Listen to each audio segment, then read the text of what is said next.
sure that things are developmentally appropriate, making sure that our expectations are appropriate. I have a friend who has a set of twins who are 4, and she called me this was a year or so ago, and she says, we had the most horrible experience at dinner last night. And I said, well, and she says, you've got to help me because my children are out of control. I said, okay, well, tell me the situation. You know, I'm the person who can deal with out of control. Tell me the situation. Tell me what happened. She says, we took them to dinner and they behaved horribly. I said, they behaved horribly. And I'm thinking, I know these children, they're really not horrible. I said, well, where did y'all go to eat? She said, you know that new fondue place?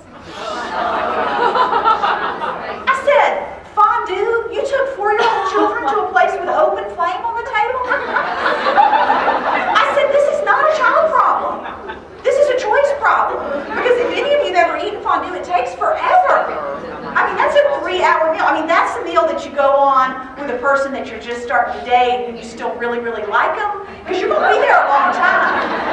It's not something you take 4-year-old children to. So again, the expectations for her was that her children were, 1, going to sit and be quiet for 3 hours. Wrong.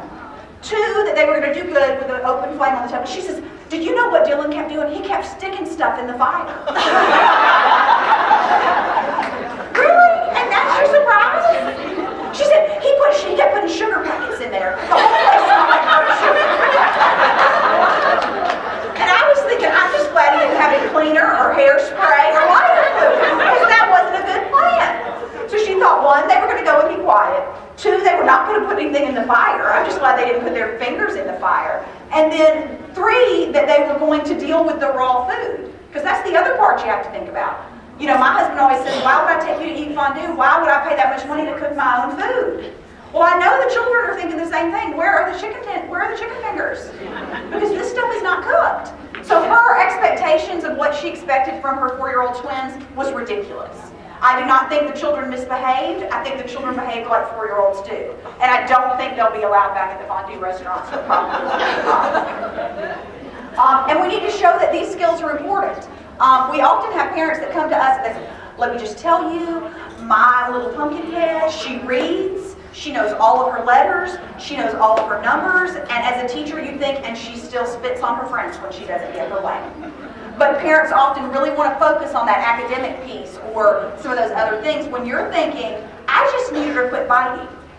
You know, so those are the things that parents, and this, y'all, I know y'all love this one, she's gifted. She is gifted, and if you would challenge her more in your classroom, she would not bite her friends. So these are the kinds of things that we're dealing with, and I often think parents just really don't understand how important those things are. And again, they may not understand that because they may not have great skills themselves. And then we need simple ways to teach these things. We need to have simple ways, like we've talked about already, you know, putting things on our walls, having steps that we follow, so that in the heat of the moment, when we see Cam shaking the little girl with by the 2 ponytails, that we're able to remember, okay, as a teacher, what am I supposed to do? What are my steps that we'll be able to follow? All right, why is it difficult for people to understand about social and emotional learning? We've already talked about the fact that adults often don't have the skills. But the other thing that makes social and emotional learning very difficult is, how do you measure it? You know, how do we measure that? I can tell you how many letters in the alphabet your child knows, how high they can count, what shapes and colors they know. Those things are very easily measurable. But social and emotional skills, I mean, what do? Send a note home? Thanks, your kid didn't kick anyone today. You know, thanks, your kid didn't bite anyone today. And a lot of your children will come in without any of these issues at all. So it won't be, you know, it's not like, it's one thing to send a note home to a kid who kicks somebody every day and say, oh, they didn't kick. But you're not going to send a note home to everybody. Thank you so much. Your child did not spit, kick, TT, you know, on anyone today. Thank you for their good behavior. You know, so it's very hard to measure, for people to measure and understand.